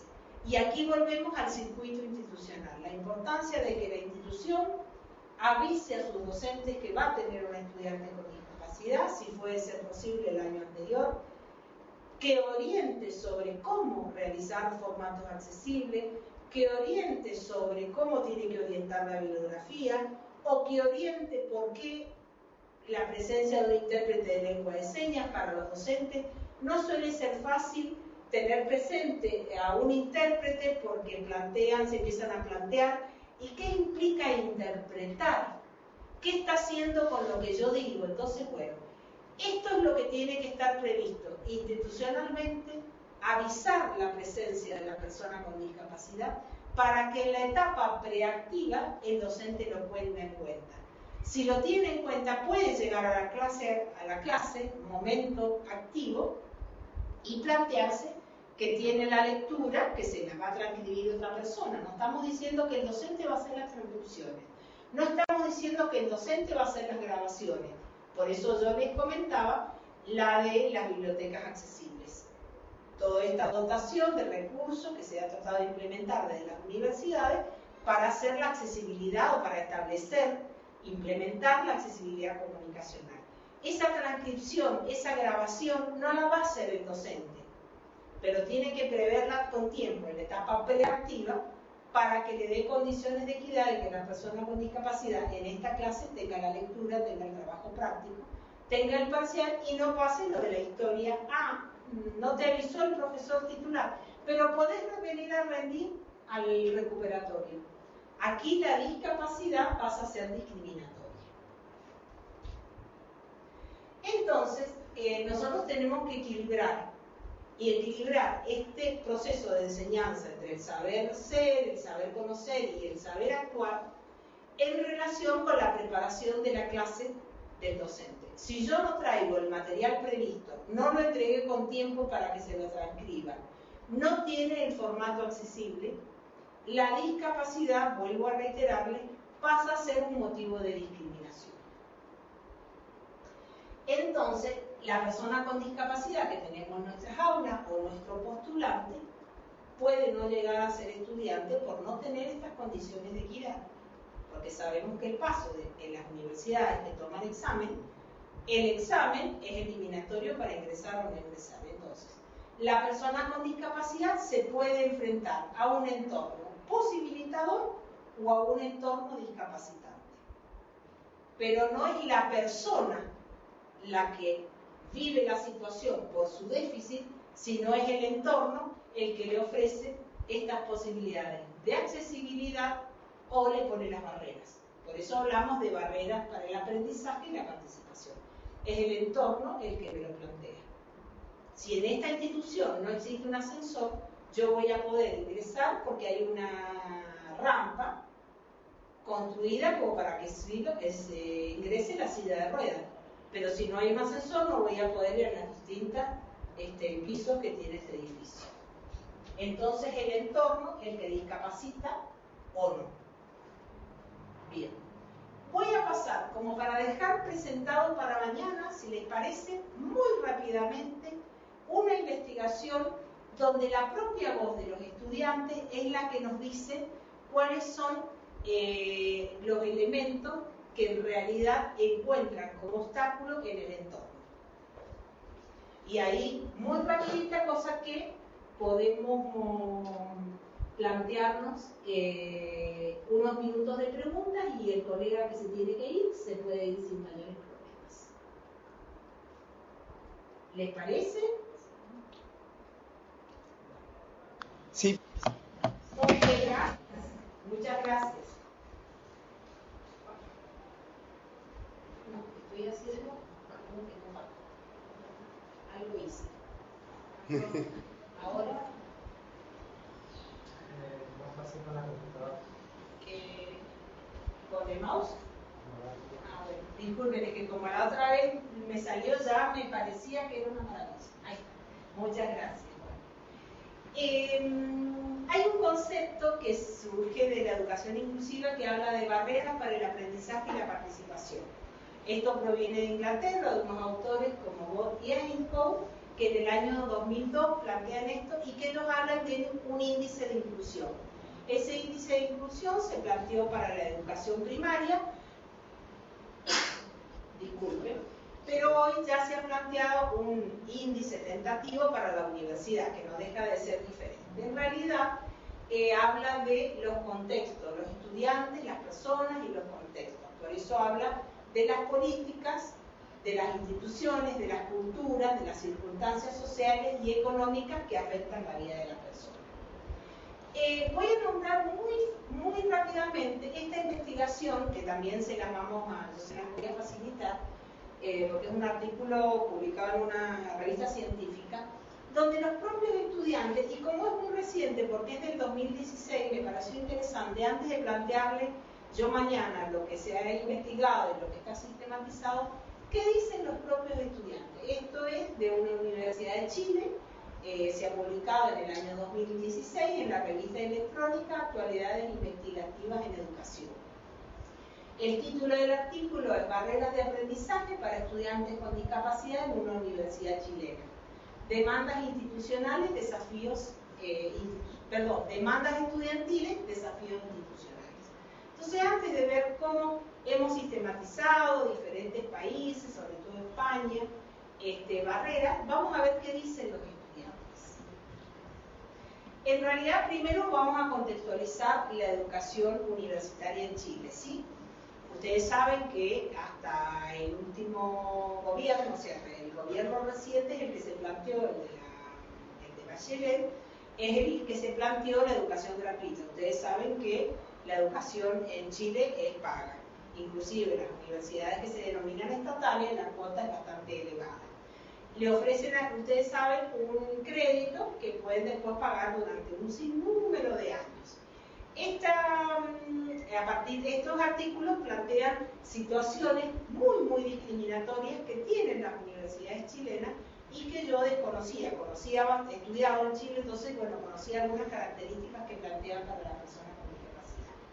Bueno, en realidad, en las universidades chilenas pueden asumir y utilizar dos programas de apoyo para estudiantes con discapacidad. Uno es el ARTIU, que apoya a través del uso de las tiflotecnologías, o sea, las salas de informática especialmente preparadas, y otro es el INCLUDEC, que es apoyar la inclusión de estudiantes con necesidades educativas especiales asociadas a discapacidad en todos los ámbitos de la vida estudiantil, buscando otorgarles equidad e igualdad de oportunidades y condiciones. O sea que estos estudiantes han tenido acceso a estos programas. Sin embargo, fíjense que encuentran barreras de acceso, ¿sí? Referidas a la infraestructura y los servicios.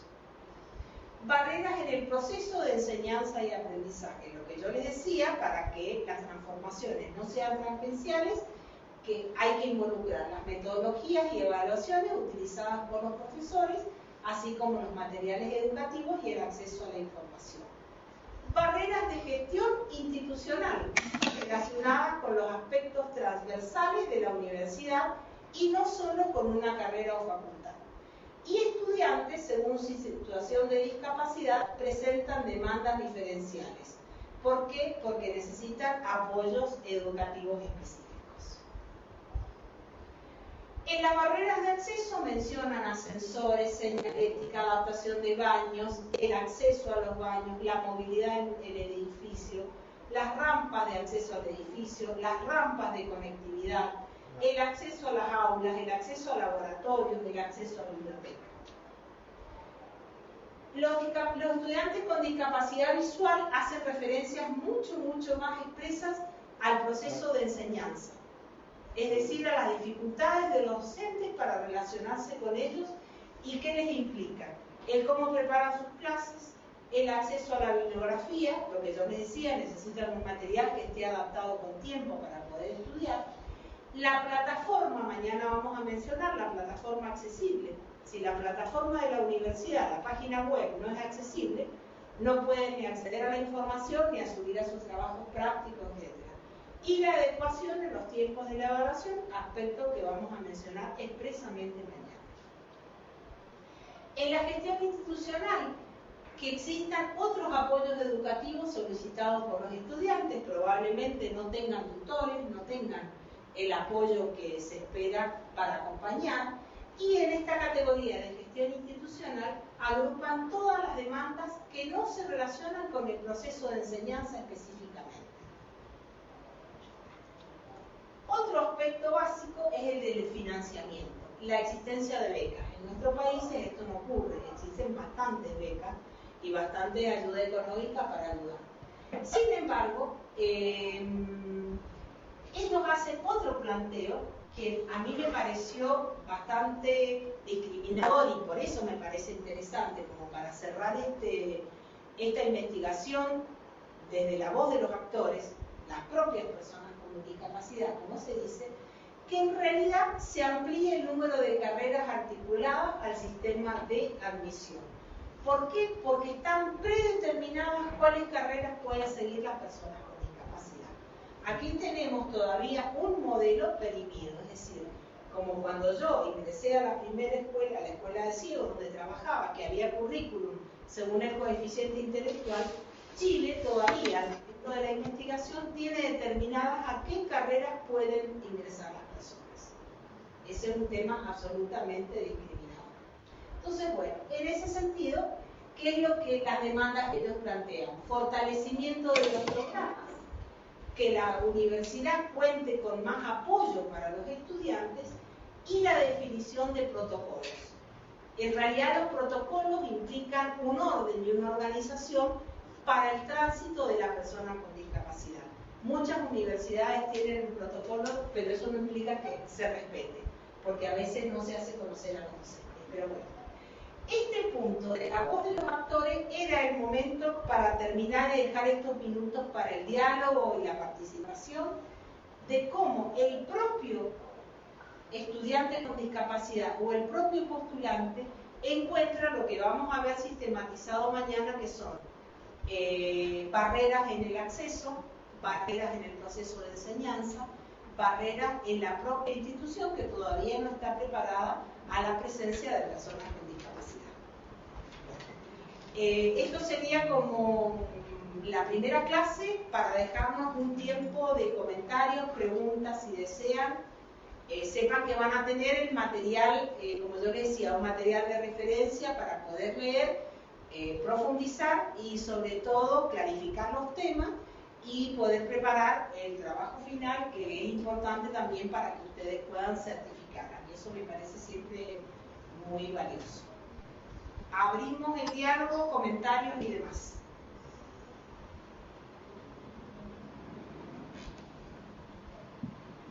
Sí, hola. Sobre el trabajo final había en la plataforma como un instructivo que hablaba la fecha del 30 de noviembre y un instructivo de cómo hacer ese trabajo. Eso se cambiaría la fecha, pero ese instructivo sigue vigente. A ver, la fecha no se cambia para quienes hicieron el curso de tutores. Esta no se cambia, el instructivo es el mismo y el instructivo para los colegas docentes también va a ser el mismo, porque se trata de un trabajo donde ustedes aporten alguna propuesta contextual para la labor que realizan. Cada docente, cada tutor sabe. No, la fecha se cambia solamente para quienes hoy ingresan como profesores a realizar el curso, hoy o mañana, suponiendo que otros se incorporen. ¿Está bien?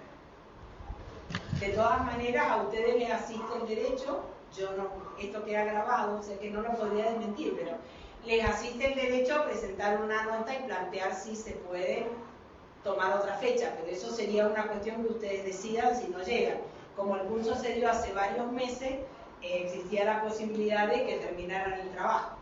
Pero esto queda formalmente para el grupo de tutores, queda como estaba planteado. Muy bien.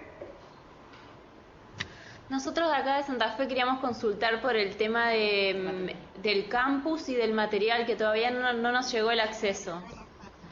No, porque les cuento que nosotros teníamos 2 grupos y suspendieron el de hace 2 semanas, o de la semana pasada, la semana pasada. Me comuniqué con la persona que sube el material, no, yo todavía no mandé el del grupo de ustedes. Y me comuniqué y le dije que iba a consultar sobre la fecha y demás, o sea que esta noche vuelvo a insistir a ver si me contestan, pero después sí se comunican con ustedes, pero no me han respondido para que yo les suba el material, para que ustedes tengan un lugar que le llamábamos mesa de trabajo para las consultas. No bueno. me hace caso porque yo creo que cada secretaría académica informa sobre quiénes se inscribieron o algo así, pero vuelvo a consultar. Ya lo hice hace 2 días y no he tenido respuesta. Bien, bueno, muchas gracias.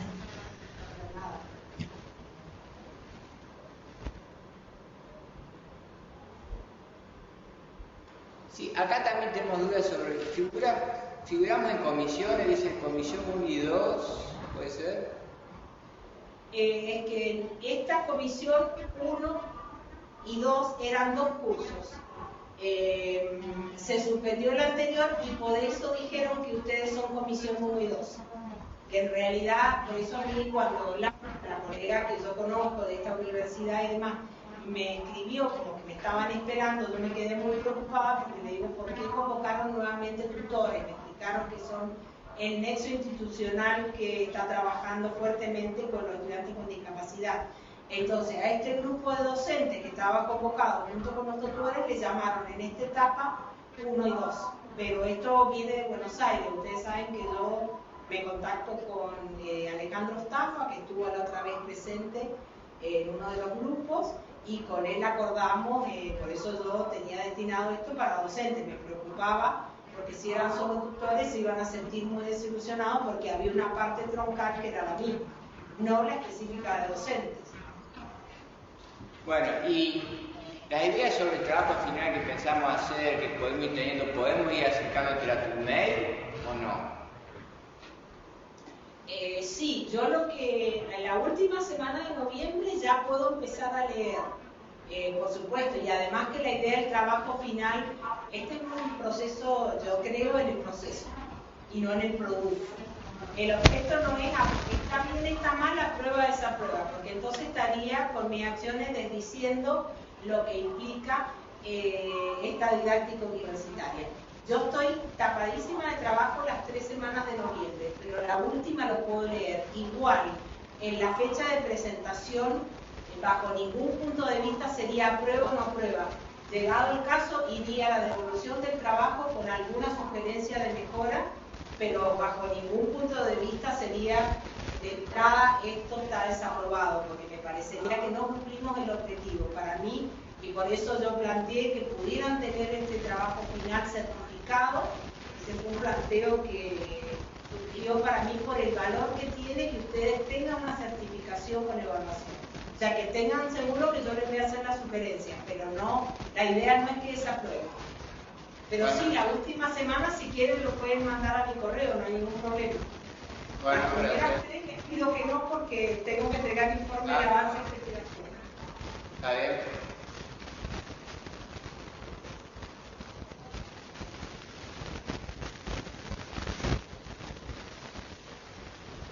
Bueno, si no hay preguntas, cerramos hoy y nos encontramos mañana, nuevamente 5:30. Bueno, hasta mañana. Hasta mañana se Hasta puede mañana. quedar pensando algo que Mañana. Hasta mañana por estar.